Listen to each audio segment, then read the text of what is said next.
It looked like Lexie Hull is opening up about Caitlin Clark and the Indiana Fever locker room. Guys, for this one here, Lexie Hull is speaking up about Caitlin Clark and the Indiana Fever locker room. Lexie Hull finally said what everyone's been whispering about, Caitlin Clark and the Indiana Fever locker room. And to put it mildly, it wasn't exactly a team bonding experience. The offseason may have just begun, but the Get a signature shoe. I think Caitlin should be the next to get a signature shoe. And when she gets her shoe, can we expect you to be wearing it? I will be wearing it. Here's the deal. Lexie Hull decided to talk about her experiences with the Indiana Fever, the same locker room that has been the talk of every sports forum since Caitlin Clark arrived and brought the national spotlight. Lexie didn't do a tell-all, but her tone said plenty. During one of her conversations, you could tell she was attempting to be polite, but there was this subtle... Lexie Hull is one of the biggest names this offseason. I feel like Lexie Hull is going to be getting a major payday in regards to her basketball abilities on the court. Now, with that being said, this article has been released, and it goes on to say Lexie gets real about Caitlin Clark, Indiana Fever locker room, and offseason uncertainty. Because here's the thing. If everything was fine, there'd be no reason to sound like you're reading a farewell speech while pretending not to. And when she spoke about uncertainty, the subtext was hard to ignore, especially after a season full of tension, bruises, and what fans politely call miscommunication. And yes, that includes those rough on-court moments where Clark took hits that felt a little too personal. Everyone saw them, everyone argued about them online, and while most players moved on, it seems Lexie still has a few things to say.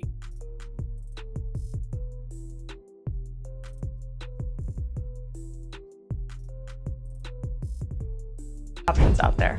Who on the Fever has the best sneaker game and who needs a little bit of help? And who needs a little bit of help? Yeah. I would say I think Caitlin has the best sneaker game because Now, before you think she went full tell-all expose, she didn't name names or throw direct punches. But her words had edges. She talked about building a life in Indiana, but isn't sure what's next. Translation: things behind the scenes might not be as smooth as the Fever's PR wants you to believe. And honestly, who's shocked? This team had one of the most watched, most criticized, and most talked about seasons in WNBA history. You'd think all that attention would bring everyone together, but apparently, it just made the locker room louder. Sources close to the team, and yes, that includes Twitter. Now it's a circus, and it's easy to see how a player who's been grinding for years might get tired of the noise. During her interview, she looked relaxed, but also kind of done with pretending everything's fine. She casually made comments that made fans raise eyebrows, like saying Caitlin probably has the best sneaker game because she gets the most free shoes. Now maybe that's a compliment, or maybe it's a small jab at how some players feel about Clark's superstar treatment. You decide. When someone says, yeah, she has the best sneaker game because she gets the most free stuff, it's hard not to hear a hint of irritation. People started asking if there's actual tension in the locker room, and whether Lexie's comments were her way of saying enough is enough without actually saying it. Then to make things more interesting, she reminded everyone that she's a restricted free agent, meaning she loves the fans, but she also loves her options. That's like telling your boss, this company changed my life, while quietly updating your LinkedIn profile. And if we're being honest, Lexie has every reason to explore her options. She's been solid on defense, reliable in rotation, and a big part of Indiana's growth. But when a franchise becomes centered around one player, and that player happens to be...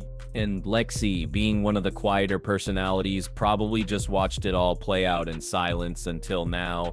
Her recent comments sound like the kind of carefully worded honesty players use when they want to tell the truth without causing a full meltdown on social media. She talked about uncertainty. The thing is, Lexie doesn't come off as bitter, she just sounds tired. The kind of tired that happens when your team becomes a constant headline instead of just a basketball team. And while she hasn't said anything outright negative about Caitlin, you can tell she's trying to keep her peace while quietly hinting that not everything's been sunshine and free Nike merch. Here's where things start to get a little spicier, because once Lexie Hull's comments hit the internet, fans didn't waste a second before turning it into a full-blown storyline. Some called it honest, others said it was shade disguised as respect, and then there were the hardcore Clark fans, who took it as a personal attack on their basketball hero. You know how that goes? The spotlight imbalance is the main issue behind all this. Caitlin Clark walked into the league as the most hyped player in years. She boosted ticket sales, TV ratings, jersey numbers, even snack sales at arenas. Everyone knew she'd change things, but maybe not everyone liked how much she changed them. You had veterans suddenly getting asked about her in every interview. You had teammates dealing with cameras in their faces just because they happened to walk past her locker. It stopped feeling like a team and started feeling like the Caitlin Clark Show, featuring the Indiana Fever. That's not Clark's fault, by the way. So when Lexie says she loves Indiana but is unsure what's next, that's not just contract talk. That's a polite way of saying, if y'all keep acting like there's only one player on this team, I might just take my sneakers and go. Throughout the season, small moments kept popping up that hinted at some tension. Nothing too wild, but just enough to make people go, like the Fever's chemistry looked off at times, especially late in the season, the kind of tension that doesn't explode publicly but hums quietly in the background. Some people say that's just part of growing as a team. Others think it's what happens when one player becomes bigger than the team itself. And honestly, both can be true. Lexie's in an interesting position. She's respected, has a fan base, and is still young enough to land a big deal elsewhere. So when she said, "I've loved my time here, but we'll see what comes next," it didn't sound random. It sounded like a line you practice in front of a mirror before an exit interview. There's also that part where she mentioned Caitlin's sneaker game.